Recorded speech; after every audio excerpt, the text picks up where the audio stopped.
It's a very colorful. First they were like, can you stand? And I was like, I'm going to stand during the whole thing. And they're like, oh, we'll get you a chair. I'm like, thanks. Why do they want you to stand? Yeah. Because they were like, they didn't have a matching chair. I was like, that's a little Awkward. awkward. A little. Like, hello. Don't mind me on the side of the stage. Yeah. I'll just be off in the Just corner. stand over here. It's hot. We good? Yeah. It is warm. Yeah. I'm a little This toast. morning and then they made it a little warmer. All right, everyone. If I can get it quiet in here, thank you very much. We'd like to welcome two very special guests to the 2014 Swinging Skirts LPGA Classic. And for any of you who are from the Bay Area, they should be two very familiar faces as we are welcoming them home this week. First of all, I'd like to introduce to my immediate left, LPGA and World Golf Hall of Fame member Juli Inkster. And to her left, Paula Creamer, Rolex Rankings number 9. First of all, welcome home, ladies. I know it's always great to be back in the Bay Area, and I'm sure for you guys this is especially nice. Just first off, I'll ask each one of you, what does it mean to have an event back here in the Bay Area? Well, I think it's great, and you know, Swinging Skirts brought it to a great golf course. You know, I just hope that we can build a foundation and keep it here for many years, because I think the community will support it. You know, it's just all about you know, building it every year, getting a little better and better. I mean, you have all the amenities here. You know, now we just need to get the fans out here and the fan base, and I think it's going to be a success.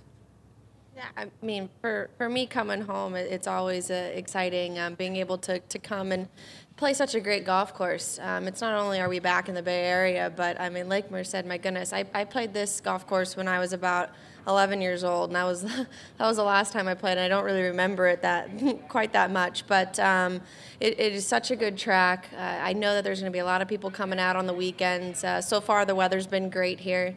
But more importantly, I think that just what Swinging Skirts and the organization has done, you know, taking it from Taiwan to move it here, it couldn't be more perfect. The match is right there. It's written on paper. You know, Swinging Skirts, Golden Gate with the trophy, everything with Taipei 101 involved in that. I think it's going to be an exciting week, and it couldn't be at a perfect venue. I was going to ask you about that, Paul. Swinging Skirts is one of your sponsors. You wear their logo. To see a company or a group that's like that, that's coming from over in Asia, we've seen the growth of women's golf in Asia, but to have them bring an event here to the U.S. and help grow the number of events that we have here, how special is that to have? Oh, I mean, to be an ambassador of such a great, you know, just movement for women just in general, and being a part of that organization, and to have it be brought back to, you know, my hometown, you know, the Bay Area, Julie's hometown. You know, it just means a lot. You know how much, you know, they support women's golf. You know, we always try to do as players, do the best that we can to promote the game. But when you get these, you know, amazing people that just want to take it from their home and bring it to another place, that, you know, you can't take my hat off more to them. You know, Chairman, he did a speech last night all in English. You know, things like that I think people take for granted, but they are truly trying to grow the game of golf in the States. You know, not as, you know, just as much as in Asia, but to bring it here and to wear their logo on my left sleeve, you know, it's very special. Julie, it's been 3.5 years since we had been back here in the Bay Area. The LPGA's changed a lot in those 3.5 years. If you had to describe to people what's different about the LPGA now compared to the last time they saw it here, what would you tell them? Well, I think you know, I think we've grown a lot as an organization, but you know, I think the kids out here, the girls are young. They got spunk. They dress really cool. You know, the golf is what they do, but they love you know, to be just teenagers and young 20-year-olds off the golf course, and they can play. I mean, they can hit the ball. You know, they got a little bit of attitude. So you know, golf in this area is, you know, we always seem to have, you know, we have the AT&T down at Pebble. You know, we always seem to have, you know, the Open or something at Olympic Club. We have the President's Cup or something at Harding Park. I mean, I think it's important that the LPGA gets out here and represents women's golf, because, you know, women's golf in this area is growing rapidly, and I think it's very important for young girls and young boys to see, you know, girls and ladies and young women come out here and play golf, so they have role models. And I think it's great that we're playing here on Lake Merced. I think it's going to be a challenging golf course, and I think it will challenge these players, but I think everybody's open arms and ready to go. Talking about, you've been around the LPGA for a little bit of time now, and one of the cool things that you're getting to do, something special now, you've been a part of many U.S. Solheim Cups teams, but now you get to be captain in 2015. What was that moment like for you when you found out that you were going to be Solheim Cup captain, and what is this new challenge bringing to you? How are things a little different now as you prepare for a Solheim Cup in the captain role? Well, I was very excited. I mean, you know, it's such an honor to be the captain. You know, I'm a little bit nervous, just because, I mean, it's a big responsibility. You know, golf, you know, all you have to do is really worry about yourself. Now I got 12 little chickadees I got to worry about. But you know what? I love being around these girls. I love the way they play. I love their heart. I'm not going to have to do much. If I can just put them out there with who they want to play with, I'm pretty sure that if we just play our game and have fun and don't worry about the outcome, I think we're going to do okay. I mean, my job is to make it easy for them. You know, I want them to enjoy the experience, because I have enjoyed every one of them. So that's my job, is to just make sure we get on the plane and we get home. Paula, you were partners with Juli for a lot of these Solheim Cups. What is it now going to be like to have her as your captain? And what do you think she'll bring to this team as you guys look to rebound from back-to-back losses? It'll be the same. She'll just boss me around like she always does, you know, on the Make golf that course. 12-footer, would you? Just brush that in. On and off the golf course. But no, I mean, a lot of my points came with Juli.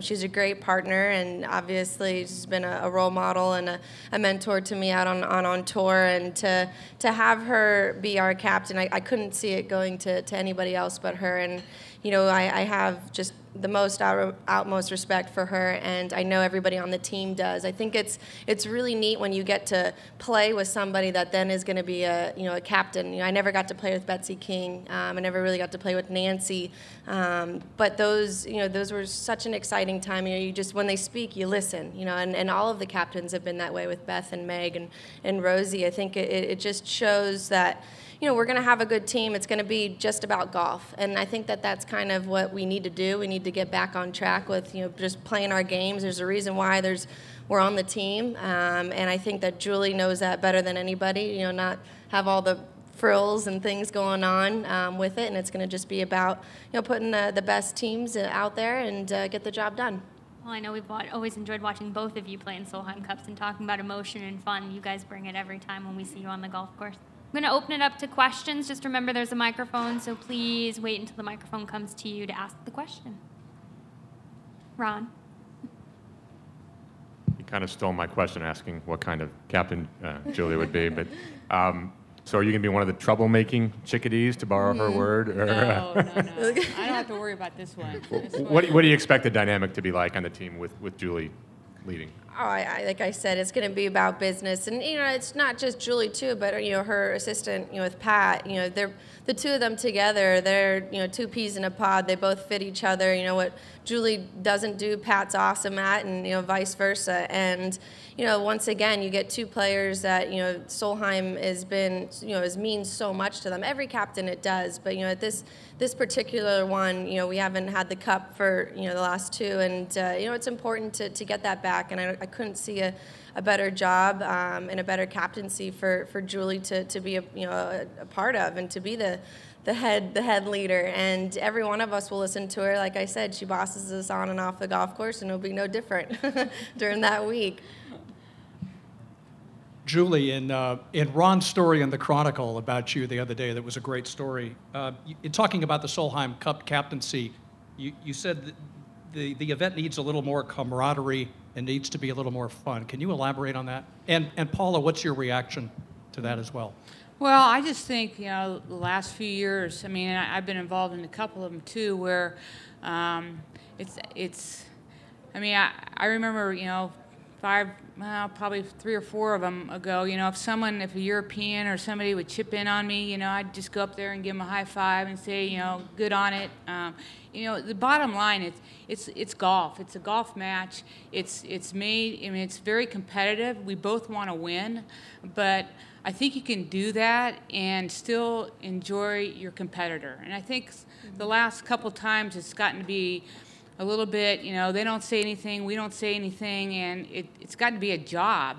And it shouldn't be a job. It should be you're going out there, you know, I'm teaming up with Paula and I'm playing against Caroline Headwall and Suzanne Patterson. Well, you know what? They're good, you know, and we're good. But you know what? Let's just go out for 18 holes and, you know, tee it up, play it against each other, and, you know, when we get done, you know, I'll shake your hand, you shake my hand. Because really, the bottom line is, you play 10 matches, they're going to win 5, we're going to win 5. You know, it's just, I mean, it's golf. And, you know, they're good, we're good. So I just would love to see a little more camaraderie, both sides. And I think with that, I think a little more fun will come with it. I just think it's gotten to be a lot of pressure on these girls and the guys, even the Ryder Cup, that, you know, it's taken a little bit of the fun away. And I would just like to see a little more excitement, a little more fun, and not so much life or death. At the end of the day, you know, we're still going to be getting on that plane going home. No, I agree. My first Solheim, I made it in 4 months out on tour. I got on the team on my own, and you know, I'm playing with Beth Daniel my first match, and the last matches I played with, you know, Juli, and you know, I was taught that way. I was taught, you know, I was groomed, you can say, in a sense, because I think I turned 19 right before that, and you know, they said, you know, you go out there, yeah, you have, you know, a lot of heart, but you respect your opponent like you would in a normal 18-hole match. You know, you'd say good shot to somebody when they hit a good shot, just because, you know, you both are representing your country and you both are doing that. You still have to do it with class. And I think the last several years, you know, it kind of has gone a little bit downhill on both parts, and you know, we just need to make it aware, because you know, those rookies and those girls that are on those teams for the first time, you want them to be taught that too. You want them to be taught that this is how you play the game, this is how you do it, and I feel very blessed and very lucky. That's how I was, you know, and all my partners are always been the veterans.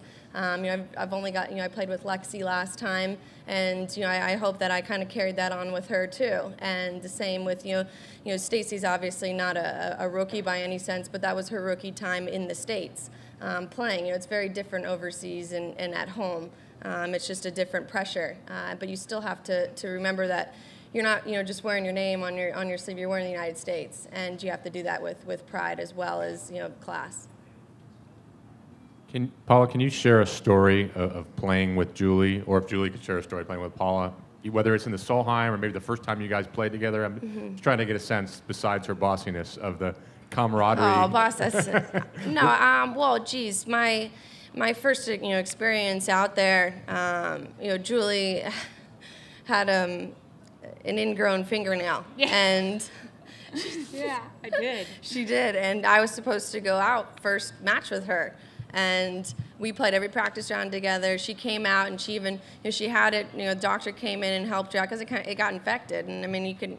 Obviously, a finger injury or anything on your hand playing golf is one of the hardest things that you can do. And she came out, she still putted and chipped with me, holding her finger above her heart like this, walking around. And I'm like, man, okay, you know. So then we get the you know, Nancy came and said, okay, well, you're not going to play with Juli your first match. You're going to play with Beth Daniel. And I'm like, oh my goodness, I've played.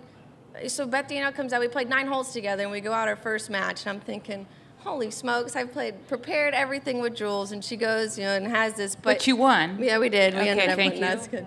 But then we come back out, and you know, her dance and, you know, everything that she's done in the past Solheim Cup, you know, the most pivotal moment of women's golf, I think. I got to see that on the 10th hole. She chipped in, and it was one of the most exciting times I think I've ever had on a golf course. Just being able to watch that, you know, not just to see it on film and to say, oh yeah, you know, afterwards, you know, in the team room or even years down the road. You remember when Juli chipped in on 10? I was there, and I got to watch it, and I got to see it, and it was just such a cool moment. And that's who now is going to be our captain. And to me, that is just so I want to special. see some dancing from you. Oh, I'll dance. I'll Okay, dance there you around. You know, Paula, I was fortunate enough to play a lot of great matches with Paula. And, you know, the thing I love about Paula is she, you know, a lot of ways we're different, but in a lot of ways on the golf course, we're alike. And she hates to lose, and I hate to lose. And she never gives up. I don't care if she's 4 or 5, whatever down, she grinds. And I've always had admirations for that, and because I can see myself in that. So when we played together as partners, best ball and alternate shot, it was just kind of a natural fit. And you know, believe me, I hit some ugly shots and put her in some ugly spots, but she never once said anything. She just got up there and hit it and said, all right, I'll take good care of you, and which she did. And you know, we won a lot of matches, and you know, her parents were out there, and my parents were out there, and I don't know, it was just kind of fun. You sure you don't want to play in the next one? No, I know, I don't. But you know, and those are the things that you remember. As you know, as Paul said, she was 18, 19, and you know, she was my kid's age or a little older. But you know, I loved her competitiveness. I loved her fire, and I loved the way she respected the game of golf. And you know, you really can't teach that, but she honors the game of golf and the people before her, and it's been a great trait about her. Yeah, Paula, you're back home here, and have you been getting bombarded with a bunch of ticket requests? How much family are you expecting to come out? And is there added pressure or excitement of playing in front of a lot of family and friends? Yeah, I feel bad for the tournament office having to deal with me and my family. My dad, I think, has been in there in the last couple of days, 10 times, just dealing with tickets and this and that. But it's great. I mean, I've definitely taken my past experiences being home when we were at Blackhawk, taking it here, trying to learn. I always used to put just such an enormous amount of pressure when I came home. But for me right now, I feel like I'm in a great place. I really love this golf course a lot. I liked Blackhawk, but it didn't fit my eye quite as well as this place does. It's just, this is a golfer's paradise. Someone who wants to hit every shot in your bag, needs to make those 4 or 5 footer breaking putts. Like, I just feel really good when I walked out here, and having my family be able to come out and support, I think is going to be great. And just the friends, and my very first coach, Larry O'Leary, came out and watched me yesterday. I mean, he's the one that got me introduced to the game of golf, and he came out and watched, and he met my coach now, David, who I've been with since I was 16. And it's just pretty cool to be able to come home and have that. Not a lot of people can do that, can have that experience. Julie, I wanted to ask you one question just about, Paula was talking about her being in a good place, and I've asked her a lot about the difference we've seen in her this year, her great play, how happy she is with everything. Sorry, I tee off at 12:40, yeah. so sorry. Yeah. No, you can run. But just what have you seen in Paula? Well, it is. I mean, I can see it, and I've been there. Paula started so young, and moved to Florida, moved out of her hometown, and golf was everything. I mean, that's what she wanted to do. That's what she wanted to be. And you get to a point where golf is great, golf is your job, but you want a life. And she's met a great guy in Derek, and they're engaged, and she just seems more at peace. And that's what you want. That's what, as a parent, that's what you want for your daughters. And I just think it's great. I think it's a new chapter. I think she's just going to play her best golf ever, and then have someone to share it with. It doesn't get any better than that. So I'm very happy for her. Thanks, All right. Jewel. All right, well, Paula, we will let you go. Sorry. No, don't worry. If I miss my go. tee time, I can't play in the tournament. No. So it's very important for you to go get to your pro-am time. So thank you so much, Paula. Yeah. We'll let you, but other questions? Any other questions we have for Julie? I knew once she left it was over, so it's okay. No, I'm just kidding. You can just let it go. Yeah. We got one more for you right over here. Yeah, we've got Harding Park that had the President's Cup and Charles Schwab Championship. You got the U.S. Open over at the Olympic Club. San Francisco Club has sponsored qualifying. Now you got Lake Merced Club. Is there any other place on tour that has so many great courses right near each other with all the different tours coming through. Yeah, well, not many, and not only tours, but real top-notch tournaments. The President's Cup, the U.S. Open, and then Charles Schwab. Then you have the qualifiers. I mean, they're not every year tournaments, but they're high-quality tournaments. But this is, I mean, when you talk great golf courses, this area right here, I mean, you got this area and you drive an hour and a half and you got Monterey area. I mean, it's pretty tough to beat. So I'm just happy. I'm very happy that Lake Merced is decided to host this thing, and everybody's asked me all year, what's Lake Merced like? And I said, it's not a country club, it's a golf course. I mean, it's going to be all you can bring. So I think, and I haven't heard one bad thing about it. Everybody's been very, very happy about the way it's set up and how hard it's playing. One last question I have for you, and that is, on Friday night, we get to have LPGA night at the ballpark. And I know what a huge San Francisco Giants fan you are. And all players this week get tickets to go to the ballpark. What does it mean for you to get to showcase AT&T Park, where your Hall of Fame party was held at? Yes. I know it's a special place. What does it mean to kind of get to combine two of your passions in your hometown on the same week? Oh, I think it's great. I think it's great that the Giants are doing this. And I think it's most of these girls out here are huge baseball fans, and if you haven't gone to 18 Park, you need to go, because it's one of the probably the top 5 ballparks in the United States. So I'm very happy. Paula and I are going to do a little chippy thing, and being the captain, I've already designated her as the chipper. I'm the caddy, and then I get to go up in the booth with John Miller and Dave Fleming a little bit, and Kruk and Kipe. So it's a big night for me. I love baseball. I love talking baseball. So I'm excited. Well, I know every time I see you looking at a sports section, I know exactly what you're looking at and reading about. And if I see you on your phone, you're usually checking the Giants score. Yes. So we'll all enjoy seeing you at the ballpark. But thank you so much for joining us here Kelly. today. Wishing you the best of luck this week. Thank you. Thank you.